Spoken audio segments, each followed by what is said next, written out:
Hi hello. Tirupati నుంచి విజయవాడకు బయలుదేరాము. ఇక లగేజ్ అంతా సర్దేశాము. 10:30కి ట్రైన్ అన్నారు. ఇక 10:30 కల్లా స్టేషన్లో ఉండాలని వంట అంతా చేసుకొని క్యారేజీలు కట్టుకొని రెడీ అయిపోయాము. ఇక మా కోడలు కూడా వాళ్ళ ఇంటికి వెళ్తుంది.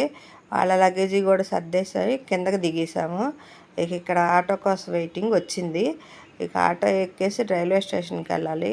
ఇక మా అబ్బాయి కూడా టైం అయిపోయిందని డ్యూటీకి వెళ్ళిపోవాలని అటు నుంచి అటే రెడీ అయిపోయాడు. క్యారేజీ కూడా కట్టుకొని ఇక మమ్మల్ని రైల్వే స్టేషన్లో దిగబెట్టి డ్యూటీకి వెళ్ళిపోతాడు. ఇక మేము అందరం ఆటోలో బయలుదేరి వెళ్ళిపోతున్నాము స్టేషన్కి. ఇక మా మనవడైతే మా నాన్న మా నాన్న మా నాన్న అంటానే ఉన్నాడు.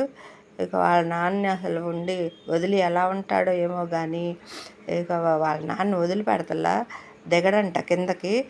వాళ్ళ నాన్న రైల్లో సామాన్లు సర్ది అలా చూస్తూ ఉన్నాడు ఎత్తుకొని. ఇంక దిగమంటే మా నాన్న మా నాన్న అంటున్నాడు. ఇంకా బిస్కెట్లు కొనిచ్చి మాకు బాయ్ చెప్పేస్తున్నాడు. వాళ్ళ నాన్నతో వెళ్ళిపోతాడంట. బిస్కెట్లు కొనిచ్చి దిగబెట్టి అప్పుడు వెళ్ళాడు మా అబ్బాయి. ఇక చూడండి అందరికీ బాయ్ బాయ్ బాయ్ అంటున్నాడు. వాళ్ళ నాన్న వదిలి రాడంట.